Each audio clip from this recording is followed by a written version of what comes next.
Hey y'all, I was watching the defense make all his points and for Melody Farris, and I was thinking if they had gone ahead and prosecuted Wendi Adelson, this is what that trial would look like, because there was a definite confirmation bias against Melody Farris for sure. I mean, from the get-go. And I think that, excuse me, that this trial, if she gets off, then that's just proof that Wendi would not have been convicted. To me, in my mind. Because every single solitary piece of evidence that they have against Wendi, I think a really good defense attorney could explain it away, put a different slant on it, and at the end of the day, when they close the case and they bring it to the jurors, I think they would be like, well, who knows, because this and because that. Every single witness for against Wendi, you could find a reason to not believe it.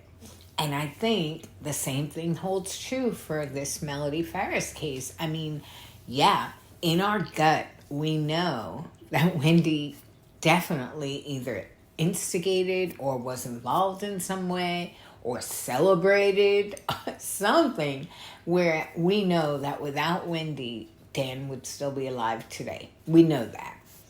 But I think just having that gut feeling, because I don't know about you, but when I look at Melody Farris, I'm like, that is one guilty woman sitting there. She doesn't smile. She's so, ick is the word that comes to mind.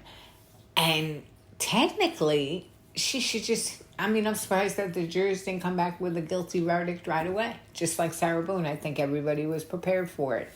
But the truth of the matter is that if they follow the law, there was so much evidence against Sarah Boone, uncontested, across the board. Maybe you could misinterpret certain pieces of evidence, but they proved their case beyond the shadow of a doubt.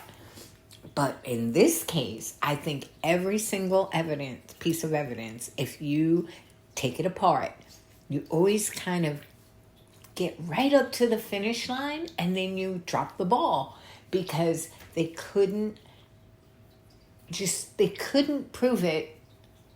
I don't know. I really see a lot of similarities because I had been wanting to see Wendi arrested and tried forever, but I don't think that the prosecution would have gotten a conviction. And I'm almost positive that they're not going to get a conviction in this case because the defense was so good. I mean, they managed to take witnesses down, but I didn't find them to be particularly hostile, particularly critical, or making anyone embarrassed. I thought they just did such a bang-up job. And you want to know something? I mean, they didn't linger too long on Martha Jane, but the few sentences that they did, if any of the jurors weren't, like everybody just fell so in love with Martha Jane, or yeah, if that's her name. But I didn't, because when she later on at first I thought, this is such a sweet woman. She reminded me of Aunt Bee on the Andy Griffith Show.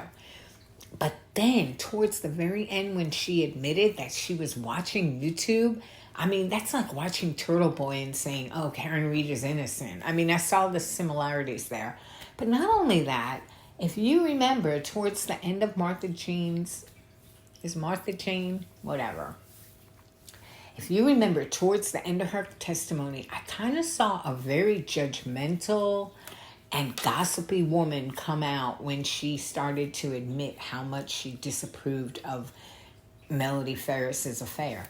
Now, I am not in favor of people having affairs either. I always believe that you need to just separate from someone and break up with them or divorce them before you go starting another relationship. Always have believed that. Never cheated on anyone my whole life. But I would say probably 2/3 of the country has. So how can you hold that against Melody? What is that expression? He without sin cast the first stone or whatever. I just don't see that being a reason enough to believe that she did it.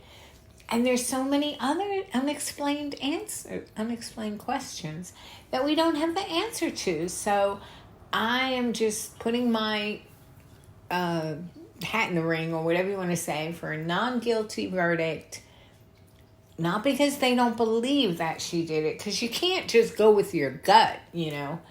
You have to have proof, and I don't think they do. So it's going to be really interesting, and if I'm right, that'll be cool, because everything I learned about the law, or everything I learned about the confirmation bias and all of that, I got from Mark O'Mara, because I was glued to that Zimmerman case. I thought he did such an amazing job on such a hot button trial. He just handled it with such finesse. And this one, you know, this isn't really a hot button trial, except that, you know, everybody wants to see her go down. But we'll see. But if I'm wrong, all I can say to that is it won't be the first time.